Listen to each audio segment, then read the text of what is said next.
Gopalganj college से स्नातक और स्नातक के बाद डिप्लोमा इन कंप्यूटर साइंस।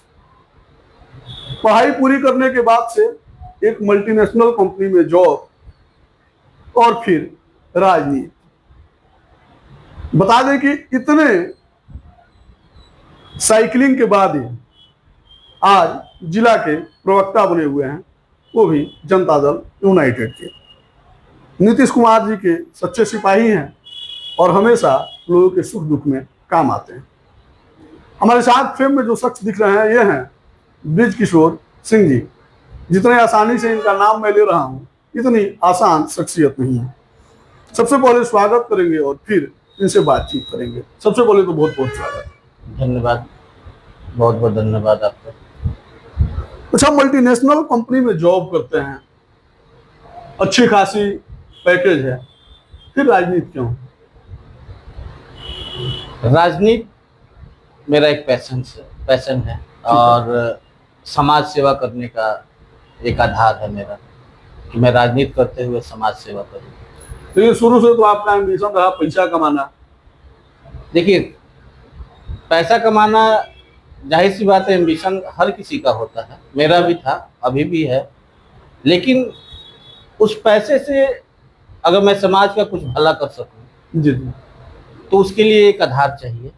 ठीक है। और मुझे लगता है कि राजनीति वो आधार है जहां से मैं समाज से डायरेक्ट जुड़ के और उनको अपना 1% 2% जितना सक्षम हो उतना मैं उनकी सेवा कर सकूं, उतना उनकी आप सेवा कर सकते। जी।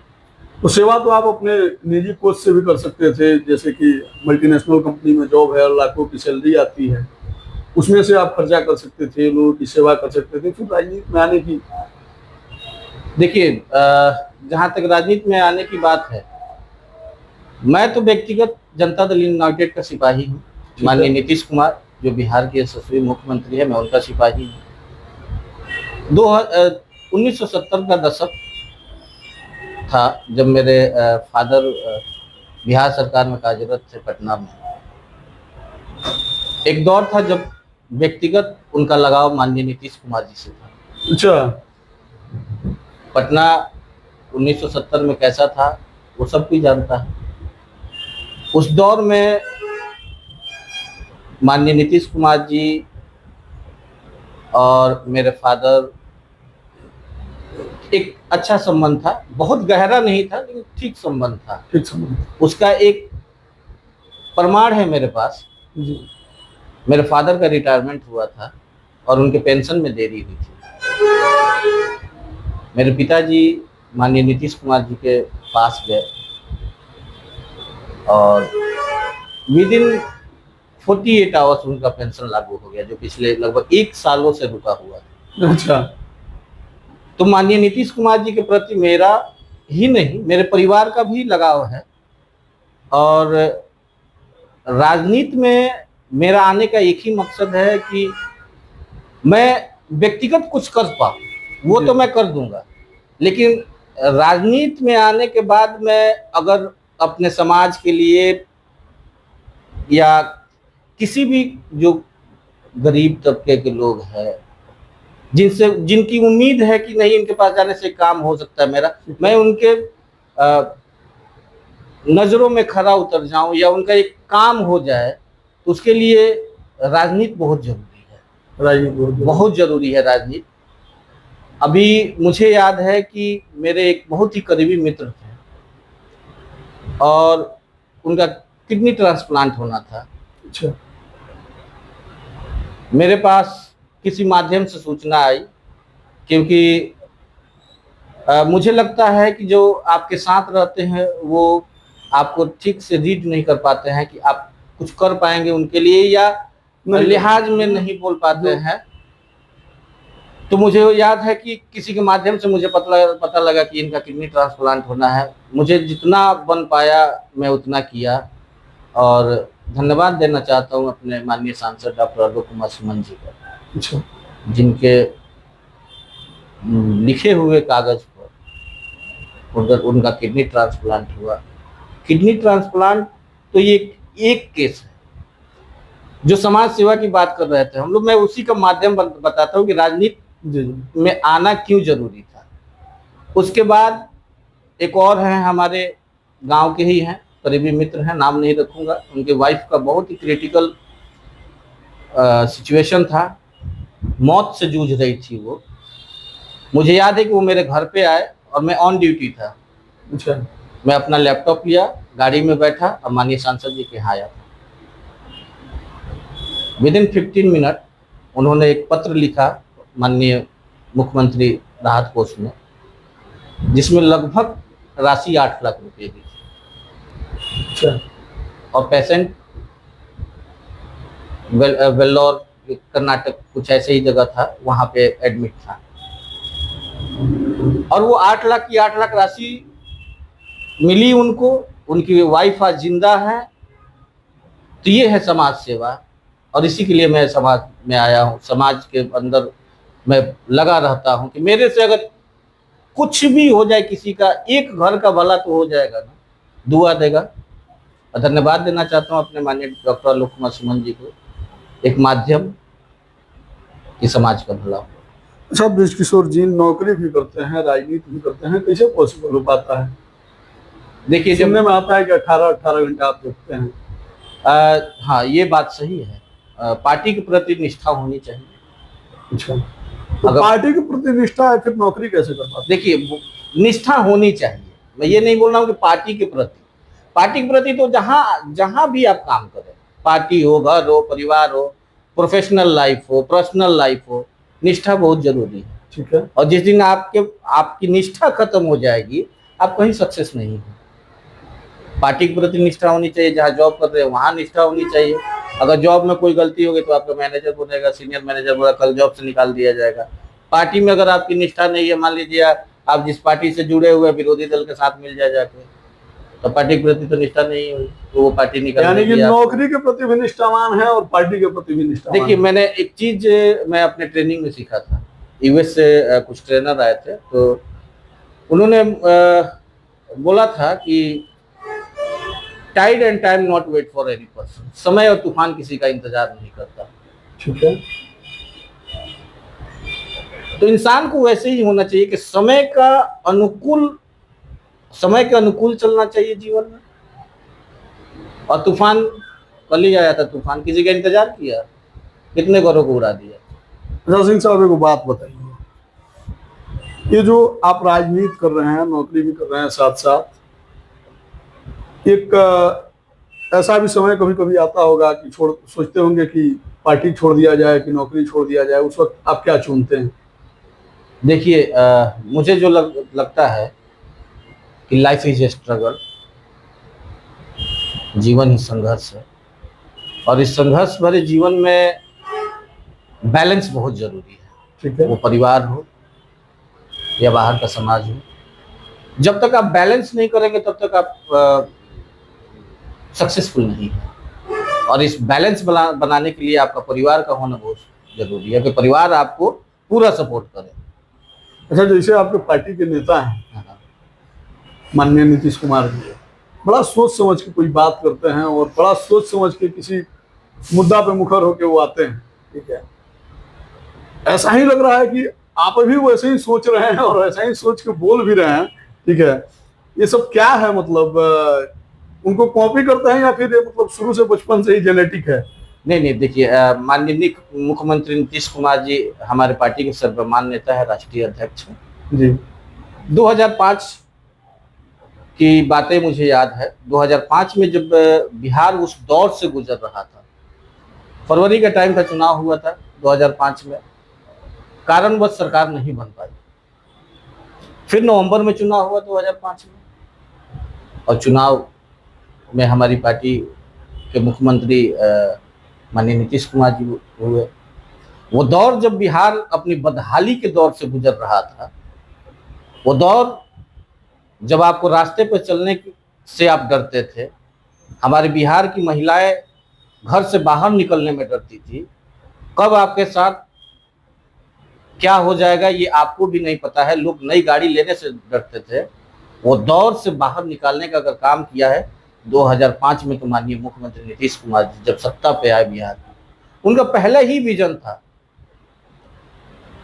कि क्राइम में नो टॉलरेंस, क्राइम खत्म होना चाहिए, अपराध बिहार से खत्म होगा, अपराधी या तो मारे जाएंगे या तो अपराधी बिहार को छोड़ के बाहर जाएंगे। 2005 से 2010 का जो दौर था,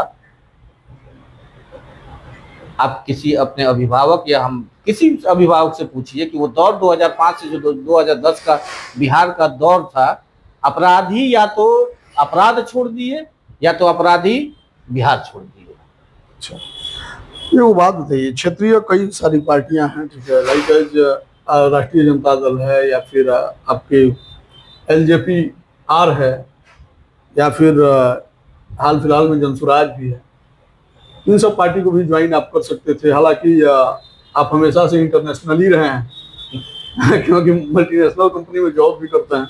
कम से कम राष्ट्रीय पार्टी तो आपको ज्वाइन करना ही चाहिए था। बीजेपी ज्वाइन कर लेते, कांग्रेस ज्वाइन कर लेते, या फिर बीएसपी ज्वाइन कर लेते, जेडीयू क्यों? अब बड़ा ही अच्छा सवाल है। एक एमएनसी मल्टीनेशनल कंपनी में जॉब करते हुए अगर एक पार्टी का चूज करने की बात की है तो एक विचारधारा होती है, और वो विचारधारा किसी के कहने से आपके मन में वो नहीं आएगा। किसी के प्रति आप अगर निष्ठावान है तो किसी के कहने पे मैं आपको बोलूं कि आप मेरे प्रति निष्ठावान हो जाइए, आप बोले कि नहीं मेरे प्रति निष्ठावान हो जाइए, तो ऐसा नहीं होता है। ये लाइफ का एकदम रियल फैक्ट है। 2005 से पहले भी हम लोग गोपालगंज में थे। मुझे याद है कि 1997 टू 1999 मेरा ये इंटरमीडिएट का दौर था, और 97 में मैं मैट्रिक किया था। तो उसके बाद गोपालगंज कॉलेज से ग्रेजुएशन किया। हम लोग आते थे गोपालगंज, साइकिल से आते थे घर से।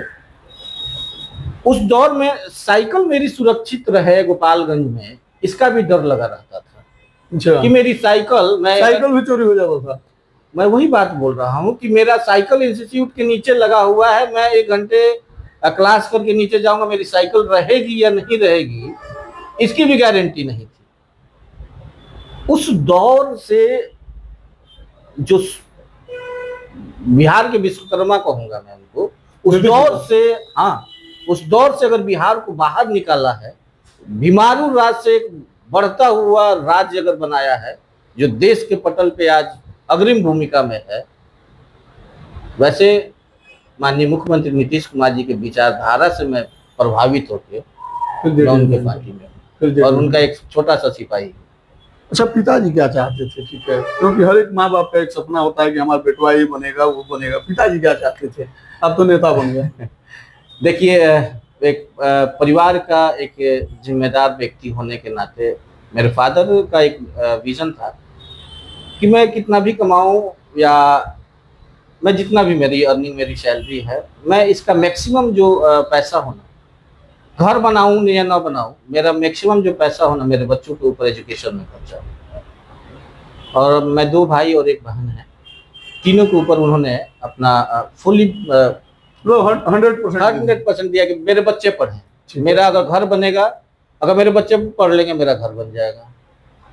आप लोगों तो पढ़ाई नौकरी करने के लिए आप आ गए नेता बनने, खुश रहते हैं एकदम। मैं अपने प्रोफेशनल और पर्सनल लाइफ दोनों में खुश रहता हूँ।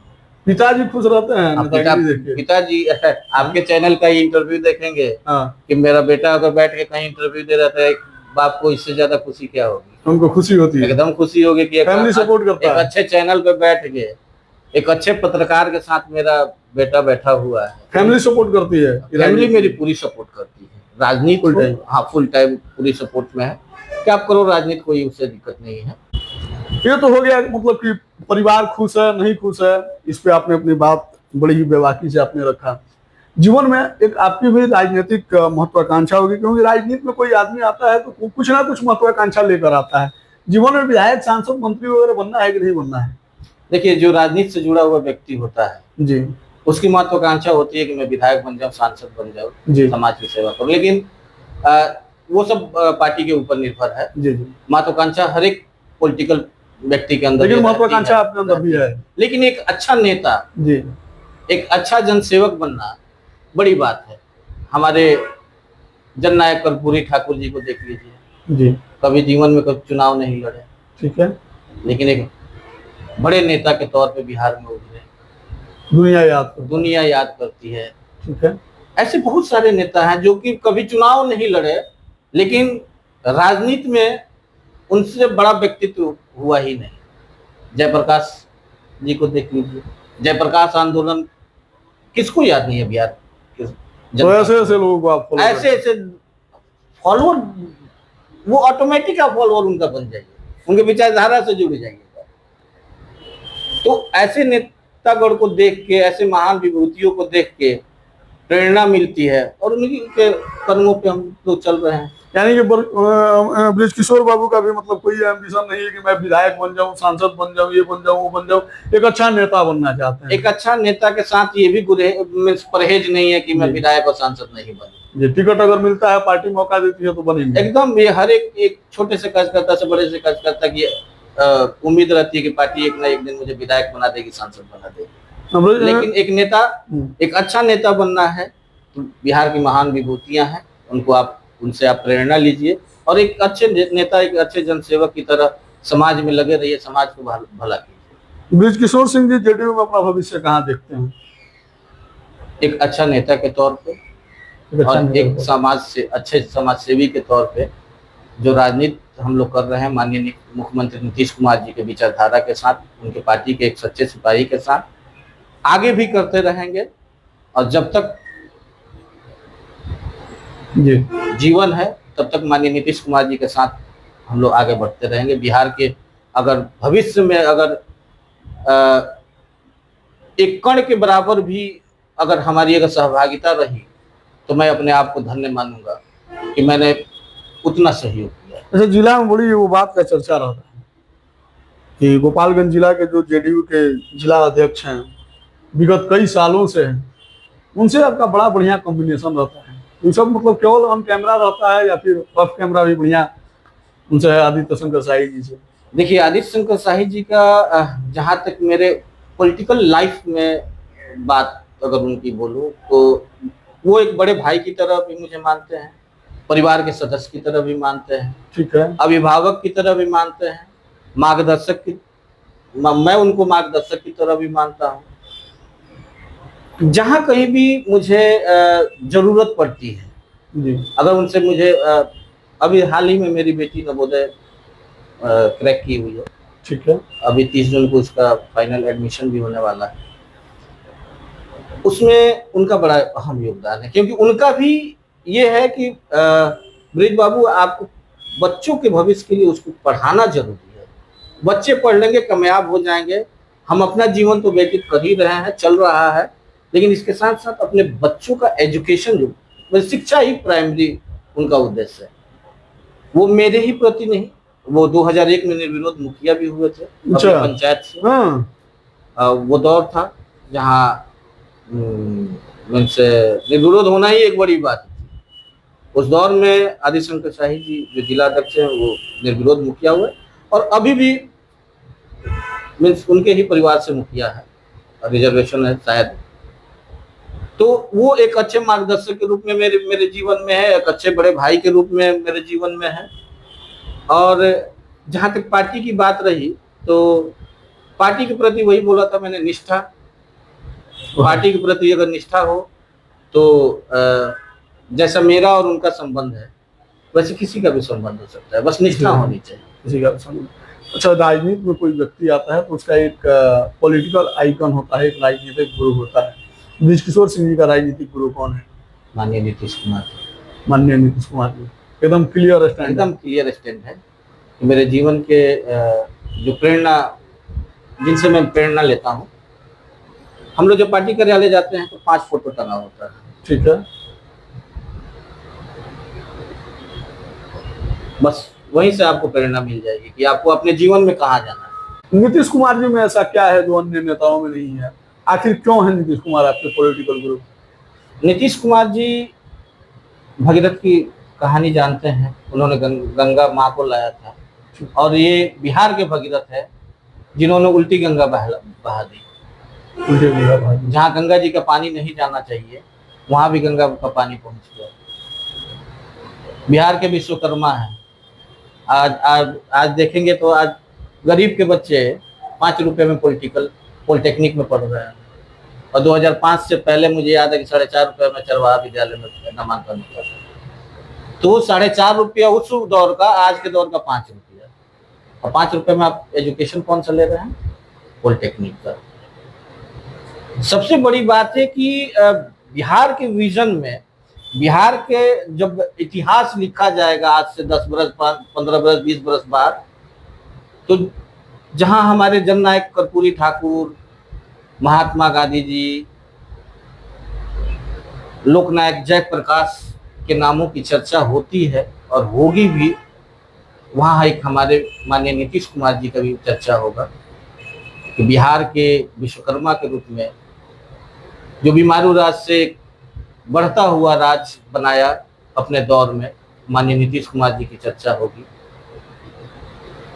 ये हमारे प्रेरणा के स्रोत, इसीलिए वो प्रेरणादायक है। एकदम माननीय नीतीश कुमार जी हमारे जीवन के मैं बोलूँ तो बदलाव में उनकी बहुत बड़ी भूमिका रही है। उनसे बहुत कुछ सीखने को मिलता है, और हर एक कार्यकर्ता जदयू का सीखता है उनसे। अच्छा, मान लीजिए 2025 में विधानसभा का इलेक्शन है, पार्टी अगर कहती है ब्रिज किशोर सिंह जी वो सीट आप भी ले लीजिए, कहाँ से लड़ना चाहेंगे? ये बड़ी बातें हैं, अभी फिर भी इतने बड़े नेता नहीं हुए हैं हम लोग। मान लीजिए नीतीश कुमार जी का दिल आ गया, चलिए हम सीट दे देते हैं। ये तो प्रिडिक्शन है जी, और प्रिडिक्ट करना, इतना बड़ा प्रिडिक्शन नहीं कर लेना चाहिए जीवन में कि ये क्या तो होगा? असंभव। चुनावी क्षेत्र क्या हो सकता है? राजनीति में संभावनाओं की राजनीति होती है। पार्टी जहां बोलेगी, पार्टी जिस मोड़ पे बोलेगी, हम लोग वहीं खड़े हैं।